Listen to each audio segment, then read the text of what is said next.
এই যে অষ্টরমণী, এদের সাথে তোমার কোন ভাব, কোন প্রেম, আর রাধারানীর সাথে তোমার কোন ভাব, কোন প্রেম?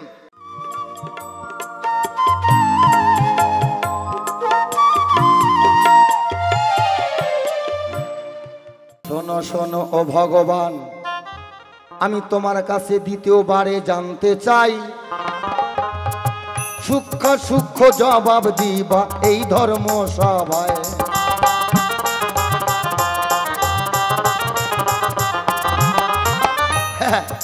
মানে বর্তমানে আমাদের এই সনাতন ধর্মে দেখবেন সবাই ভগবান সাইজা বসে রয়েছে বাবা, কেউ ছোট না। মানে ওই যে মাপে যার যার হাতের 3.5 হাত, এর জন্য কেউ ভাবে না যে আমি ছোট, কেউ ভাবে না। শোনো শোনো ও ভগবান, আমি তোমার কাছে দ্বিতীয়বারে করতে চাই জিজ্ঞাসা, বাপের বেটার মতো তুমি করবে গো প্রকাশ।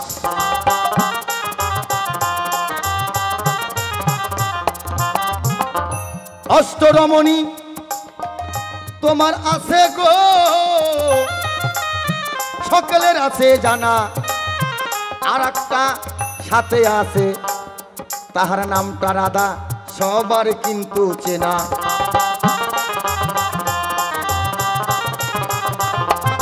আছে এখানে যারা গুরুগুরি করেন বা ব্যবসা করেন, মনে কিছু নেবেন না, আমার কথার মধ্যে যেটা আইসা যাবে ওইটা আমি কমবো বাবা, এতে আমার জেল হয় হোক, ফাঁসি হয় হোক, যদি মাইরা ফালাই দেন দিবেন।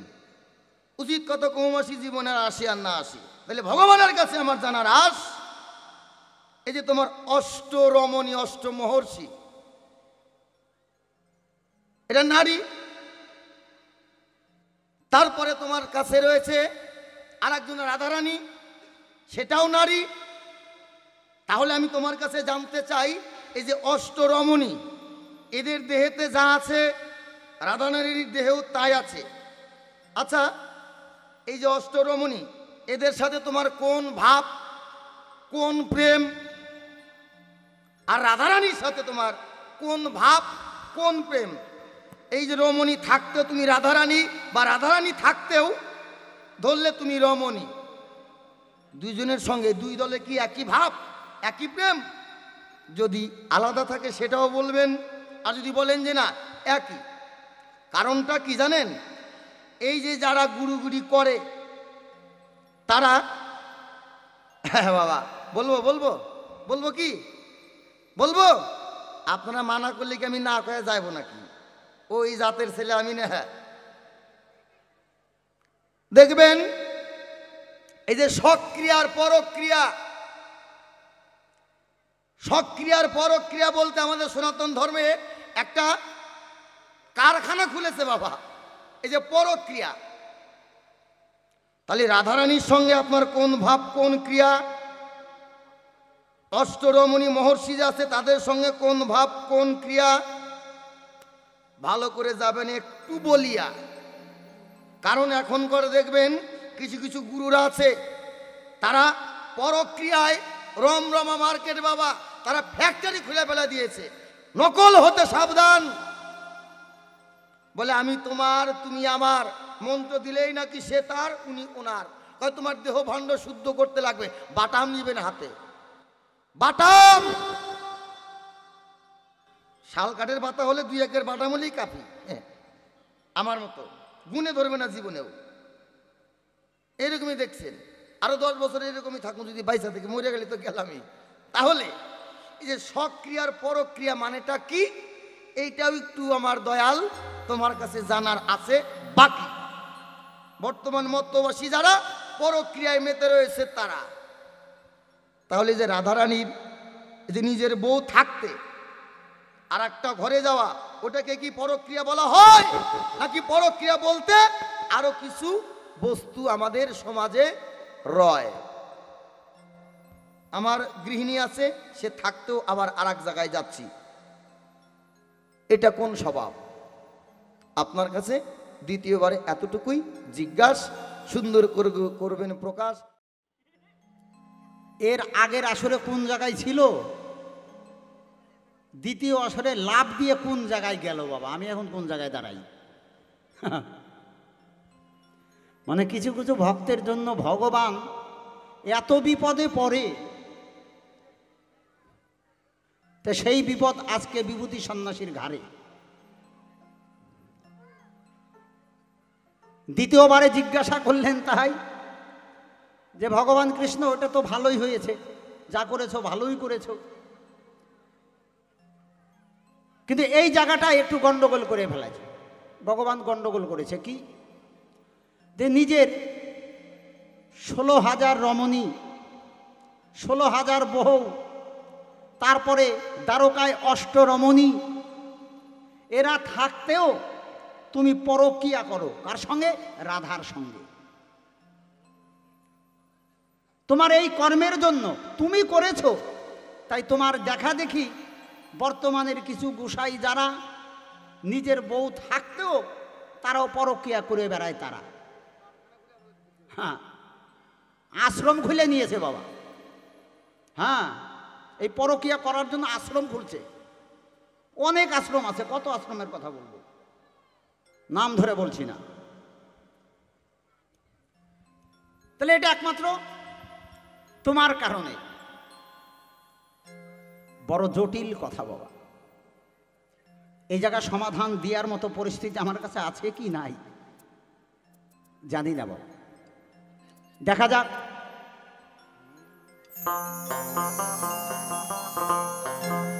ভক্তাধীন ভগবান, ভক্ত যেদিকে ভগবানকে নিয়ে যায় ভগবান সেই দিকে যায়, আমাকে সেই দিকেই যেতে হবে, উপায় নাই।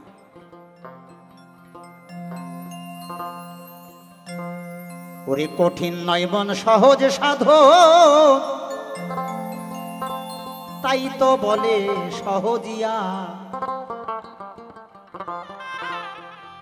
ওরে পরের সনে রমণ করা, পরের সনে রমণ করা নাম নয় কিন্তু পরকীয়া। কঠিন নয় মন সহজ সাধো, তাই তো বলে সহজিয়া।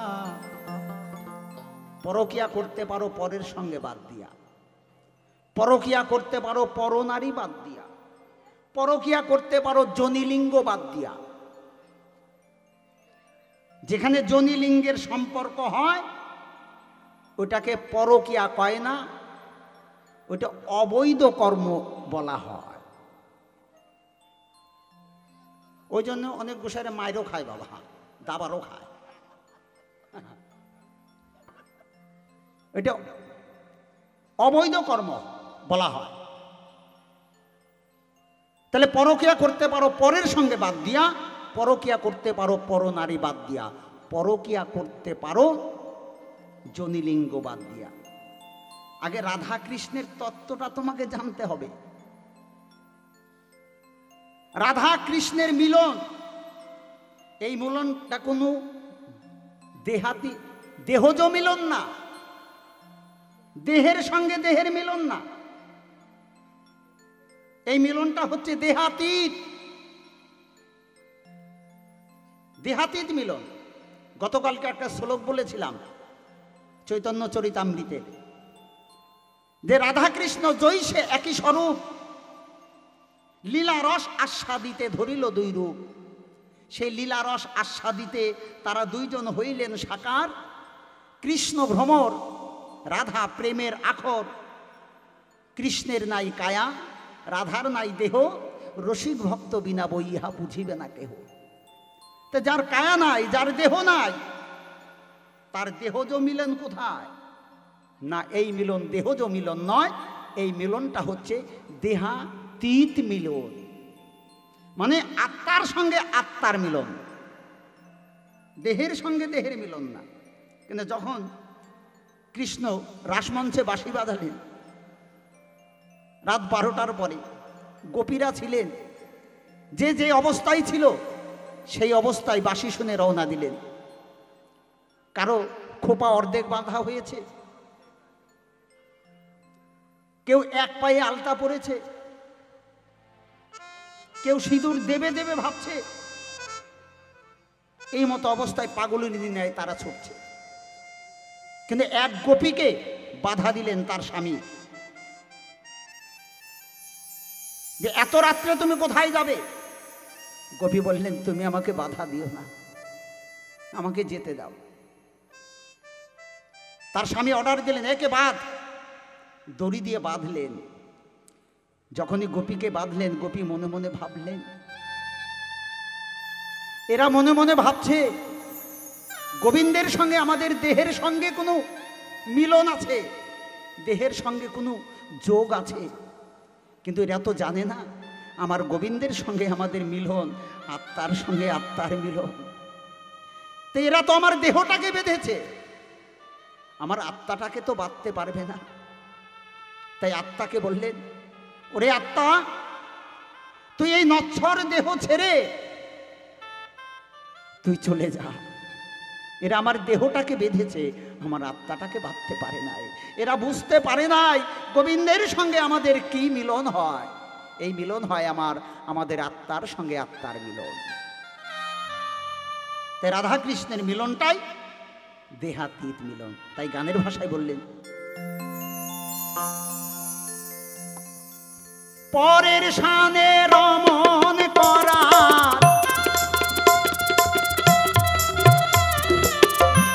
নাম নয়, কিন্তু পরকিয়া কঠিন নয় মন সহজ সাধো, তাই তো বলে সহজিয়া। কঠিন নয় মন সহজ সাধো, তাই তো বলে সহজিয়া।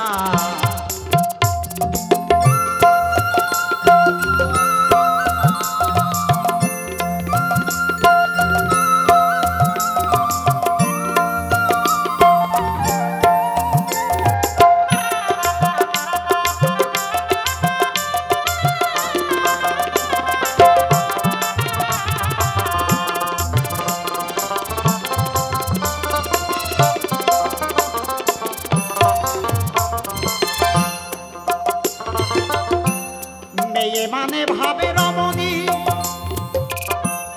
নারী কি পুরুষ তিনি।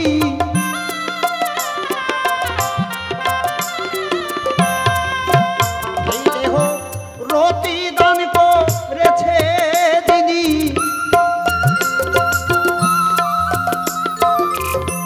রতি দান করেছে যিনি, সসুখ বিসর্জনে দিয়া। কঠিন নয় মন সহজ সাধন, তাই তো বলে সহজিয়া। জয় জয় রাধা কৃষ্ণ প্রেমানন্দে হরি।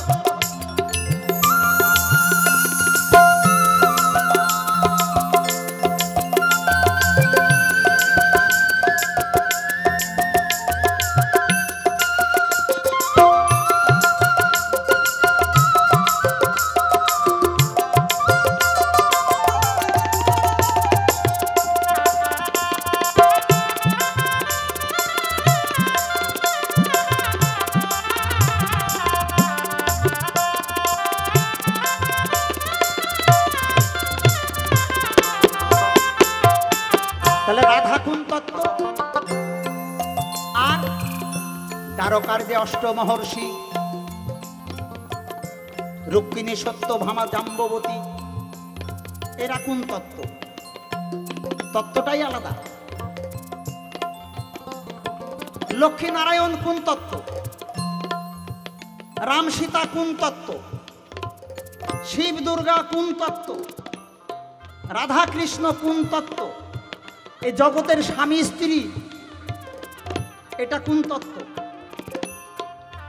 আর রাধা এটা কোন তত্ত্ব? রাধা কৃষ্ণের কোন তত্ত্ব? সবটাই কিন্তু শক্তি তত্ত্ব। সমস্ত নারী হচ্ছে শক্তি, লক্ষ্মী হচ্ছে শক্তি, নারায়ণ শক্তিমান, শক্তি তত্ত্ব। রাম সীতা, সীতা শক্তি, রাম শক্তিমান, শক্তি তত্ত্ব। শিব দুর্গা, এটাও শক্তি, শক্তিমান তত্ত্ব। বর্তমানের স্বামী স্ত্রী, এটাও শক্তিমান শক্তি তত্ত্ব। রাধা কৃষ্ণ শক্তি তত্ত্ব, রাধাটাও শক্তি তত্ত্ব, কিন্তু রূপটা আলাদা। রূপটা আলাদা কেমন?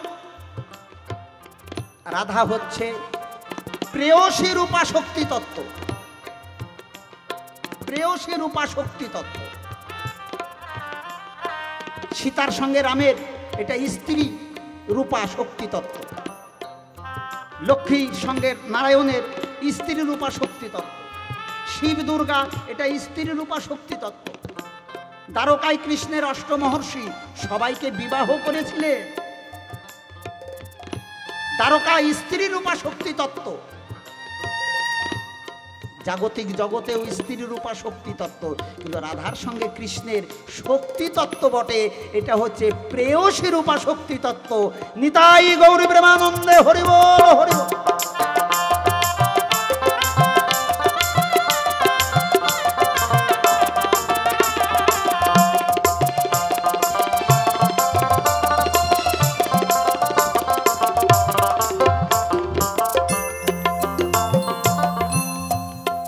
গুরুর সাথে বিহার মানুষে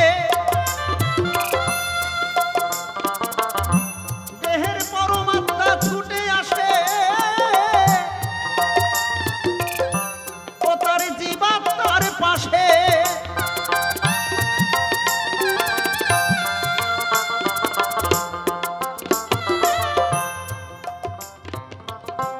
গুরুর সাথে বিহার মানুষে দেহের পরমাত্মা ছুটে আসে জীবাত্মার পাশে। ও যারা ভণ্ড গোসাই উদ্দেশ্যে,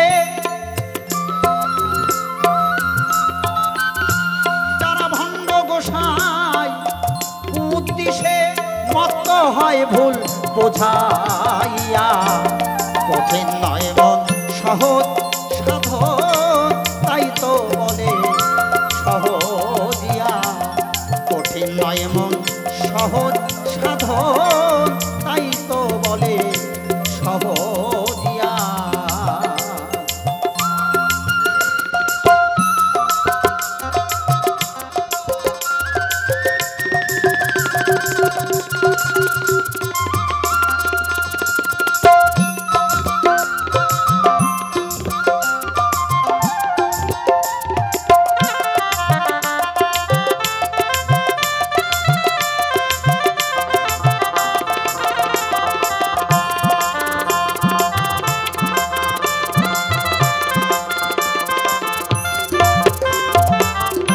স্বরূপ দামোদরের পর্চা দুটি লাইন বলেছে, পরকীয়ায় পূজন সক্রিয়ায় সাধন। পরের কাছে যেতে তোমার নিষেধ নাই, যাও অসুবিধা নাই, কিন্তু পরের কাছে যেতে, পরকীয়ায় যখনই যাবে, পরকীয়ায় হচ্ছে পূজন। ওখানে তোমাকে পুজো করতে বলা হয়েছে, ওখানে গিয়ে আকাম করতে বলা হয়নি।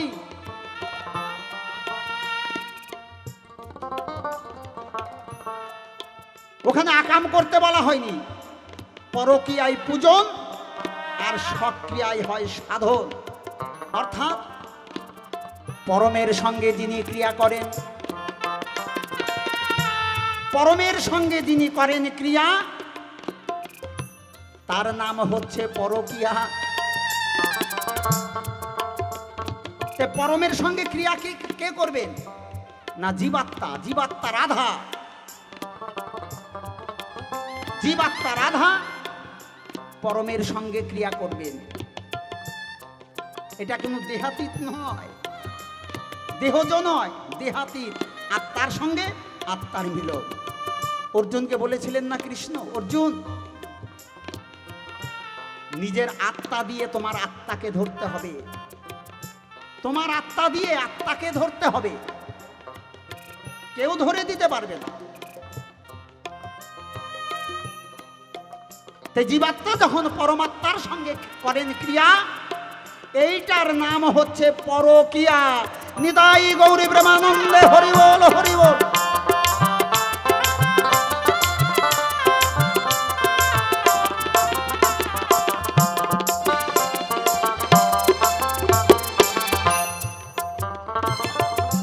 গোসাই তরণী কয়ে পরতত্ত্বের রয় পরমানন্দ, মন প্রাণ উৎসর্গে আসে সচ্চিদানন্দ।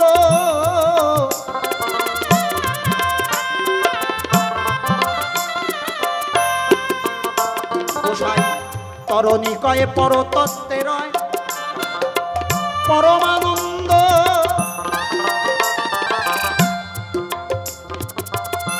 মন প্রাণ উৎসর্গে আসে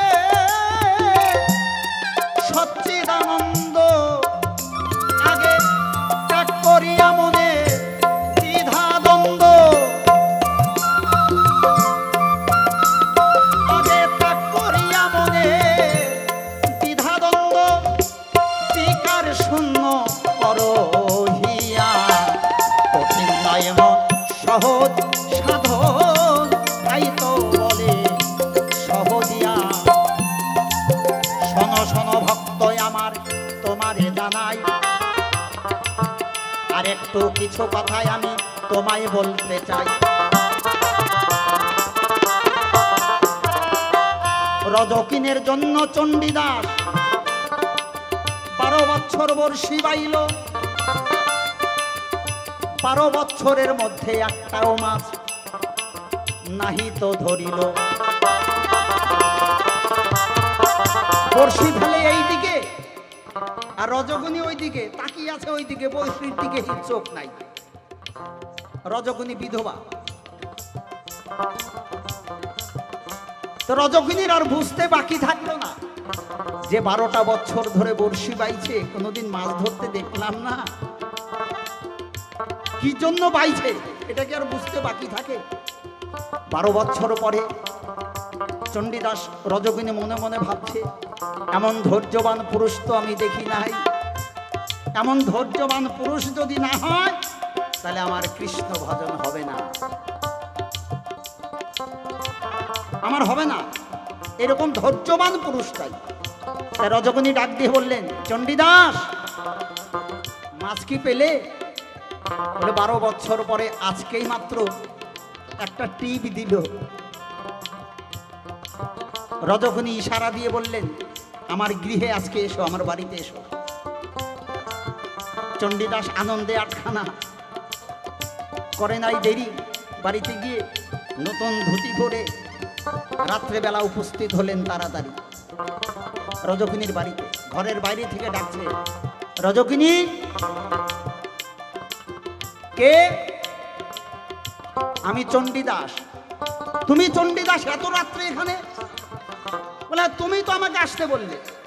বলে আমি আবার কখন তোমাকে আসতে বললাম? বলে ছলনা করো না, তুমি আমাকে বলেছো আজকে আসতে, তাই তো আমি এসেছি। ও আমি আসতে বলেছিলাম, হয়তো হবে, তাহলে আমাকে ঘরের ভিতরে নেবে না? রজকিনী বললেন, তোমাকে বিশ্বাস করব কি করে? বিশ্বাস করব কি করে? তোমার কি দীক্ষা হয়েছে?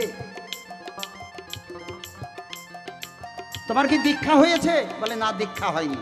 আগে যাও, আগে দীক্ষা নিয়ে এসো।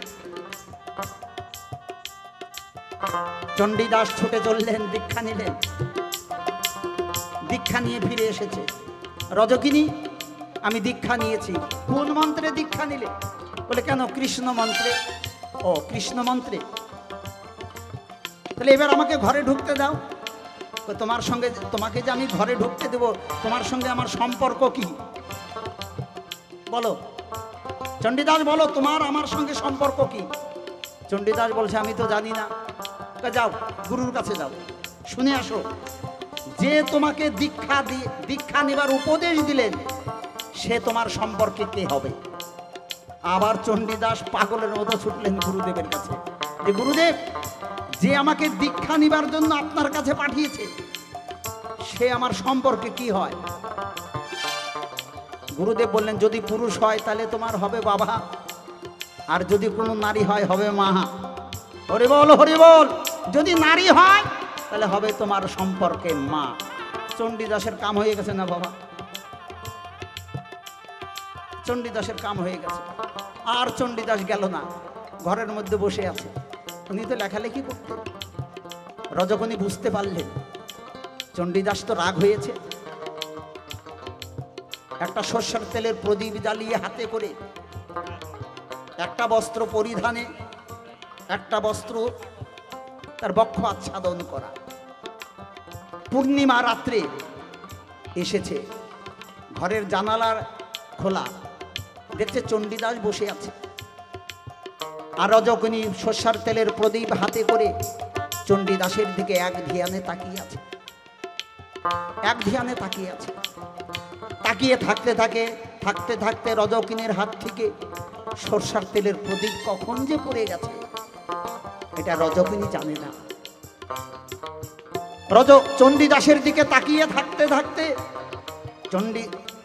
রজকিনীর বুকের কাপড় কখন পড়ে গেছে সেই দিকে রজকিনীর খেয়াল না। হঠাৎ করে চণ্ডীদাসের নজর জানলার দিকে গেছে। চণ্ডীদাস চমকে উঠে, নাকি প্রতিদিন আকাশে আমি একটা চন্দ্র দেখতে পাই, আজকে কেন তিনখানা চন্দ্র দেখতে পাই? আকাশে এক চন্দ্র, রজকিনীর দুটি স্তন, দুটি চন্দ্র, এই যে তিনটি চন্দ্র একত্রিত হয়ে উদিত হয়েছে। সঙ্গে সঙ্গে চণ্ডীদাসের ভিতরে কামনার আগুন জ্বলে উঠল। রজকিনীকে জড়িয়ে ধরতে গেছে কামনার আগুন নিয়ে। রজকিনী করলেন মানা, চণ্ডীদাস দাঁড়াও,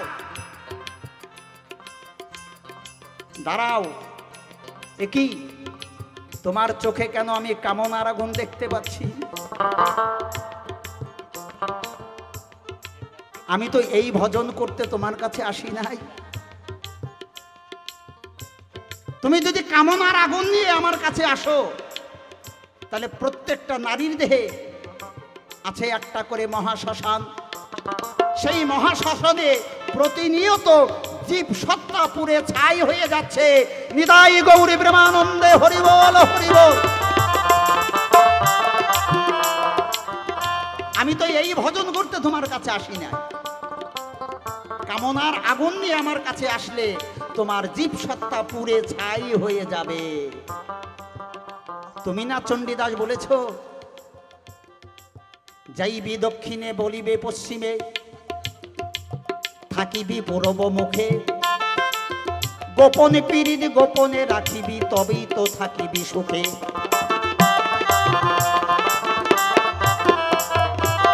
গোপনে পীড়িত গোপনে রাখিবি, সাধিবি আপন কাজ, সাপের সামনে ভেকেরে নাচাবি, তবে তো রসিক রাজ। যে জন রসিক সোমের সুইকর, সোতায় বান্ধিতে পারে, মাকড় সার জালে মাতঙ্গ বাঁধিলে, আমি রসিক বলি তারে। তুই রাধুনী হইবি ব্যঞ্জন রাধিবি, হলুদ না লাগিবে গায়, অমীয় জলে স্নান করাবি, কাপড় ভিজিবে না গায়। অমীয় জলে স্নান করাবি, আউলিয়া মাথার কেশ, নীর না ছুইবি, তীরে নাই উঠিবি, সুখ দুঃখ সমক্লেশ। সেই সে রস নিগর ধন্যা, ব্রজ বিনা ইহা না জানে অন্যা। দুই রসিক হইলে জানে, সেই সে রস গোপনেতে আনে।